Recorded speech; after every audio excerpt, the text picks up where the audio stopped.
আজকে রাজ্য বাজেটে আমি আগেই ঘোষণা করেছিলাম বন্ধুরা, আগে আমি চ্যানেলে বলে দিয়েছিলাম যে লক্ষ্মীর ভাণ্ডারে টাকার পরিমাণ বাড়তে পারে। মহিলাদের জন্য ভোটের আগে সুখবর, নতুন বছরের উপহার, বলতে পারে না পড়া। কারা এই যে 200 টাকা বলা হচ্ছে, 200 টাকা করে বাড়ানো হচ্ছে, সেই টাকাটা লক্ষ্মীর ভাণ্ডারে কারা কারা পাবে। এবং রাজ্য বাজেট আপনারা জানেন যে প্রতি বছর প্রতিটি রাজ্যে একটা করে বাজেট হয়, 1 বছর করে বাজেট করা হয়। সেই বাজেটে বিভিন্ন খাতে বিভিন্ন ডিপার্টমেন্টে কিন্তু একটা বরাদ্দ কোন খাতে কত খরচা হবে একটা হিসেব ধরা হয় পরিবারের মধ্যে। যেমন আপনার পরিবারে একটা কত চাল গম ডাল, ঠিক এমনভাবে কিন্তু রাজ্যে একটা বাজেট পাস করা হয়।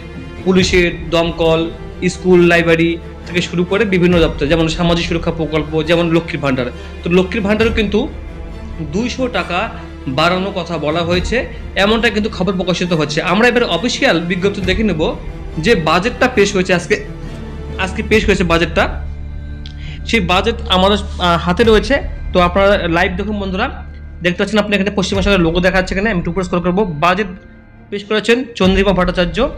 এবার 2024 এবং 2025-এ কিন্তু সেই বাজেট, এটা কারেন্ট কিন্তু আজকে কিন্তু বাজেট পেশ করেছে বিধানসভায়। এবং সেই বাজেটে কি বলা হচ্ছে এখানে দেখুন, 8ই ফেব্রুয়ারি ডেটও দেওয়া রয়েছে। 8ই ফেব্রুয়ারি প্রতি বছর কিন্তু নতুন বছরে কিন্তু এই বাজেট কিন্তু পাস করা হয় এবং বাজেট কিন্তু পেশ করা হয়, ঠিক আছে। এবং এই বাজেটে বহুমুখী জনমুখী প্রকল্প ঘোষণা করা হয়েছে। তার মধ্যে লক্ষণীয় বিষয় হচ্ছে, যেটা নজর কাড়া, সেটা হচ্ছে লক্ষ্মীর ভাণ্ডার। তো আমরা লক্ষ্মীর ভাণ্ডার আলোচনা করব পরবর্তী ভিডিওতে। আরও যেগুলো আলোচনা হয়েছে, যেগুলো পাস করা হয়েছে, সেটা আমরা আলোচনা করব। তার মধ্যে আগামীকাল অনেকগুলো ভিডিও তো আসবেই, এই নিয়ে খবর প্রকাশিত হবে বিভিন্ন পত্রিকায়, সেটাও আপনাকে আমি কাটিং দেখাবো। এবার আমি চলে যাব, ডাইরেক্টলি যাব লক্ষ্মী ভাণ্ডার ওখানে। দেখুন আপনাদের স্ক্রিনে একটু ভিডিওটি পজ করে ভালো করে দেখুন। সামাজিক সুরক্ষা এবং কর্মসংস্থান, এখানে লক্ষ্য করে দেখুন সামাজিক সুরক্ষা এবং কর্মসংস্থান। আমরা 2,11,00,000 মা বোনদের ডিবিটি, ডাইরেক্ট বেনিফিট ট্রান্সফারের মাধ্যমে লক্ষ্মীর ভাণ্ডার প্রকল্পে আর্থিক সহায়তা দিচ্ছি। আমাদের মা বোনদের হাত আরও শক্ত করার জন্য এই মা মাটি মানুষ সরকার আনন্দের সঙ্গে জানাচ্ছে যে লক্ষ্মীর ভাণ্ডার প্রকল্পে তপশিলি জাতি এবং তপশিলি জনজাতি শ্রেণীর আর্থিক সহায়তা বৃদ্ধি করে মাসিক 1200 টাকা করা হলো। মানে SC STদের জন্য 1200 টাকা করা হলো, এটা কিন্তু ঘোষণা করে দিয়েছে এই বাজেটে। এবং অন্যদের জন্য এই সহায়তা বৃদ্ধি করে মাসিক 1000 টাকা করা হবে। এই বর্ধিত সহায়তা এপ্রিল 2024 থেকে লাগু হবে এবং সরাসরি ব্যাংক ট্রান্সফারের মাধ্যমে প্রাপকরা মে 2024 মাসের শুরু থেকে পেয়ে যাবেন। এর জন্য অতিরিক্ত বার্ষিক 12,000 কোটি টাকা বরাদ্দ করা হয়েছে বন্ধুরা। 12,000 কোটি টাকা বরাদ্দ করা হয়েছে লক্ষ্মীর ভাণ্ডারের টাকা বৃদ্ধি করার জন্য।